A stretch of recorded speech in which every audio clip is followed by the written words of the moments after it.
कि क्या करोगे, इन सब चीज़ों को जानना जरूर आपके लिए आवश्यक नहीं है। लेकिन मैं इतना ज़रूर कहूँगा कि आपका जन्म वो विशेष कुछ कारणों से हुआ है और आपकी मर्जी होगी। देखिए, मैं 2 बातें बताता हूँ। हालांकि आप एक लड़की हैं, तो 2 चीज़ें हैं। पहली चीज़ तो आप एक लड़की हैं, तो आपकी मर्जी के भाई अनुसार तो आपका विवाह होना संभव है नहीं। हाँ। वो तो घर वाले हो सकता है करें, आप अगर मना भी करें तो भी करेंगे, तो भी होगा। हाँ। हालांकि मैं ऐसे साधकों को विवाह के लिए मना कर देता हूँ, क्योंकि ये विशेषताएं सभी के अंदर नहीं पाई जाती है और यह विशेषताएं विवाह पश्चात जो है वो बहुत ज्यादा इनका जो है कि ह्रास हो जाता है, लगभग ये न के बराबर फिर रह जाती है। क्योंकि सारी चीजें जो है वह कहीं न कहीं उनमें हमारे काम ऊर्जा का महत्वपूर्ण योगदान होता है। ठीक है, तो विवाह पश्चात जानते आप खुद ही समझ रहे होंगे कि वो चीजें भाई आगे जीवन में विवाह के पश्चात बहुत सारी चीजें जो कि हमारे मर्जी से नहीं होती है, खास करके कब, जबकि हम एक लड़की हैं। जी हाँ। तो उस दशा में हमारी इच्छा अनुसार सारी चीजें नहीं होती हैं। तो इसलिए बाप की मर्जी जैसी भी हो, मतलब भाई विवाह इत्यादि को लेकर के, तो वो तो अलग बात है। हाँ, लेकिन इसमें अगर एक ऊंचाई को छूना हो कि हमें एक श्रेष्ठ और सफल साधिका बनना है, तो फिर उसके लिए विशेष प्रकार से आपको अपने जीवन दिनचर्या को फिर मैनेज करना होगा। उसको जो है कि निर्धारित करना होगा। तो ये जो प्रकाश फिलहाल में आपको वर्तमान में जो दिख रहे हैं, जैसा कि आपने बताया, इनसे यह निश्चय इसका निर्णय होता है कि हमारे अंदर वह योग्यता आ चुकी है, ठीक है, कि हमारा जो ध्यान है, जिसको कि समाधि से जोड़ करके देखा जा सकता है कि हम समाधिस्थ हो जाते। ध्यान, ऐसे लोगों का ध्यान, जब उनका ध्यान लगता है तो उस समय बहुत ही गहरा ध्यान लगता है।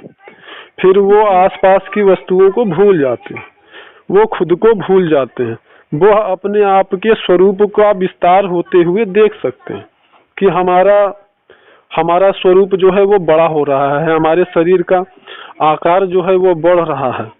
यह इस चीज का निर्देश, मतलब कि संकेत होता है कि आपके अंदर व्यापकता है वो बढ़ रही है, व्यापकता आपकी बढ़ रही है, ठीक है। और सूक्ष्म जगत से आपका संबंध बन रहा है या दूसरे आयाम की चेतनाओं से आप जुड़ रही हैं, ठीक है ना।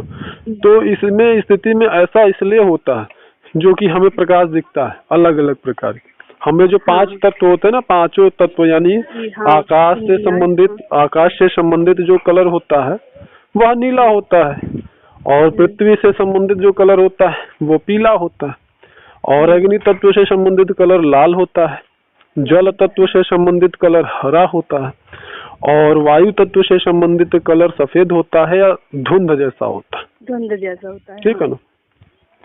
तो ये सारे प्रकाश की चीजें हमको दिखने लगती हैं जब हमारा ध्यान अच्छा लगने लगता, ठीक है ना। और मतलब मैंने जब ध्यान शुरू किया था ना जी, ध्यान करने लगी थी, उसके मतलब 1 हफ्ते के बाद से मेरे साथ ये सब चलता रहा और मैं देखती रही। और उसके बाद से ही मुझे ये मतलब जैसे किसी ने पानी का चित्र टाइप का बना कर रख दिया हो ना, इस आंख से वो दिखाई देता है और इस आंख से वो गोले टाइप के दिखाई देते हैं। तो मेरे पास मैंने सब चेक कर लिया कि ये चीज है क्या, मुझे कौन बताएगा। कि जब मैंने ध्यान किया 7 दिन भी थे, तो छोटी सी आकृति में पानी जैसा कोई चित्र नहीं बना देता, बुलबुल टाइप का जी, वो मतलब सीधे आंख से वो दिखाई देता और उल्टे आंख से गोले गोले दिखाई देते हैं। जी, ऐसा होता है, और जब से होता ही आ रहा, और उनकी आकृति अब बढ़ गई है, बहुत बढ़ गई है और बहुत घने हो गए। वो पहले कम थे, 1 2 और अब तो ऐसे है कि एक साथ 50 होंगे। हाँ, तो वही मैं बता रहा हूँ ना, ये हमारा जो आंतरिक विकास है उसका यह संकेत है। इसका मतलब होता है कि हमारा आंतरिक विकास हो रहा है, ठीक है ना।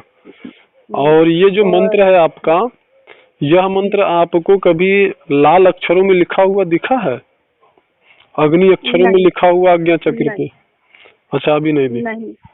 नहीं दिखा, कभी नहीं दिखा। लेकिन जब मैंने शुरुआत की थी ना मंत्र की, जी, मंत्र की जब मैंने शुरुआत की थी ना, तो मुझे डरावने एक्सपीरियंस जरूर हुए थे। सपने में जैसे कोई कोई मुझे मारने आ रहा है या कुछ कुछ भी ऐसा कर रहा है, जैसे मैं बहुत डर के चिपट गई हूँ। और डर मैं के वो आपने मंत्र डर के वो बोल मंत्र देती बोल थी, रही है और वो भाग जा रहा वो है मंत्र मैंने बोल दिया और वो और भाग मेरी गया। जो नींद लग गई, हाँ, तो वो तो मुझे पता नहीं चला, मेरी नींद बहुत अच्छी लग जाती थी। और मेरे साथ एक बार मतलब ऐसा मंत्र ऐसा स्वप्न में नहीं हुआ कि कोई बुरी शक्ति आपको मारने आ रही है, आपने मंत्र बोला, नहीं, वो भाग गई हो? जैसे डर गई हूँ मैं, भाग, जैसे ये सब नहीं देखा मैंने।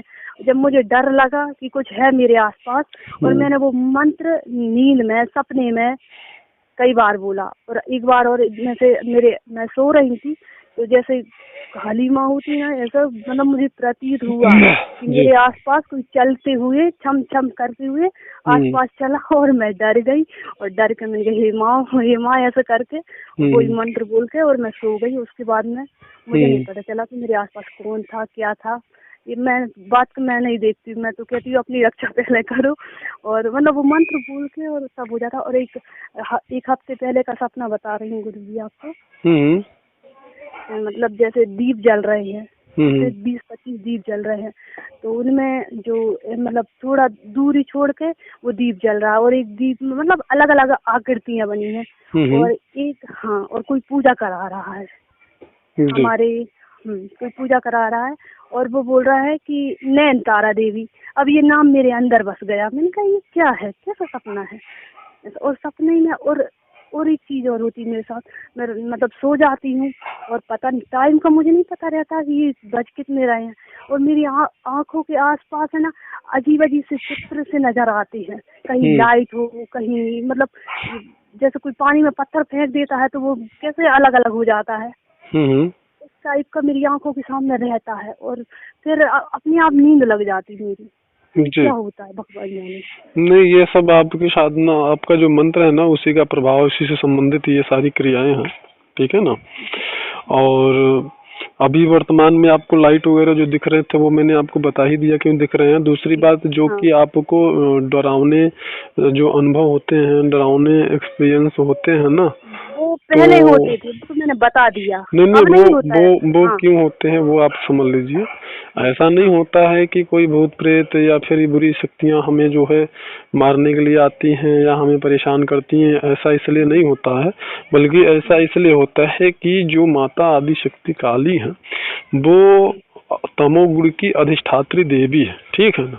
तो जो भी भूत प्रेत जिन जिन्नात ब्रह्म राक्षस डाकनी शाकनी यक्षिणी किन्नरी, ये सारी जो शक्तियां होती हैं, तमोगुण की निम्न स्तर की जो शक्तियां होती हैं, ये सभी की सभी एक तरीके से उनकी टीम होती है, ठीक है ना। उन्हीं के ये सब जो है अंश होते हैं। तो जब कोई भी व्यक्ति इनकी उपासना करता है तो ये लोग उनका मतलब कह सकते हैं आप निरीक्षण करते हैं। वो जिस समय आपका निश्चित समय रहा होगा आपके जाप का, उस समय वो हमेशा आसपास में अपने किसी होने का एहसास भी कराती। आपने एहसास किया नहीं किया अब ये मुझे नहीं पता है, लेकिन साधकों को ऐसा एहसास होता है कि मेरे पास में कोई है।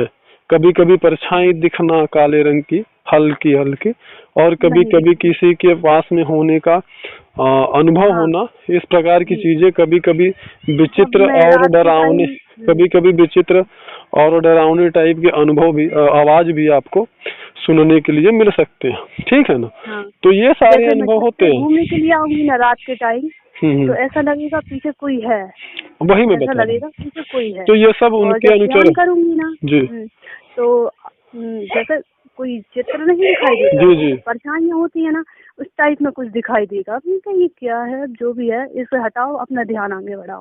बस ऐसे करके मैं ध्यान को कंटिन्यू करती रहती थी। मुझे बताने वाला कोई नहीं, मैंने जैसे भी किया, मैंने ऊपर वाले को अपने अंदर रखा कि भगवान अब तुम ही हो, जो भी होगा। तो ये सब क्या है ना कि माता काली की अनुचरी होते हैं, सेविकाएं होती हैं, ठीक है ना। तो इसलिए यह उनके साधकों के आसपास रहते हैं, उन्हें परेशान करने के लिए नहीं रहते हैं, बल्कि उनकी सुरक्षा के लिए होते हैं, ठीक है ना। तो ये अब चूंकि ये लोग बुरी एक तरीके से निम्न स्तर की शक्तियां तो है ही हैं, तो इससे ये होता है कि इनके जब कभी साधक को अनुभव होते हैं, मतलब जब उसका आंतरिक विकास होता है और वो सूक्ष्म रूप से उसका जो सूक्ष्म आंतरिक विकास वो जब थोड़ी पर्याप्त मात्रा में हो गया रहता है, तो धीरे धीरे इनका अनुभव उसे होने लगता है। मतलब इनका अनुभव जब उनको होता है, इनकी आवाज कभी सुनाई दे या इनके होने का कभी एहसास हो या फिर इनकी आवाज हल्की सी भी कभी सुनाई दे, तो ऐसी स्थिति में अगर उस साधक का कोई गुरु नहीं है तो वो क्या होता है, डर जाता है। ठीक है, पता नहीं कितने लोग तो डर उड़ के ओझा तांत्रिकों के पास जाने लगते हैं कि मुझे भूत पकड़ लिया या ऐसा होता है। तो ऐसा भी जानकारी हमने फिलहाल में डाला हुआ है अभी अपने चैनल पे, आप देखेंगे।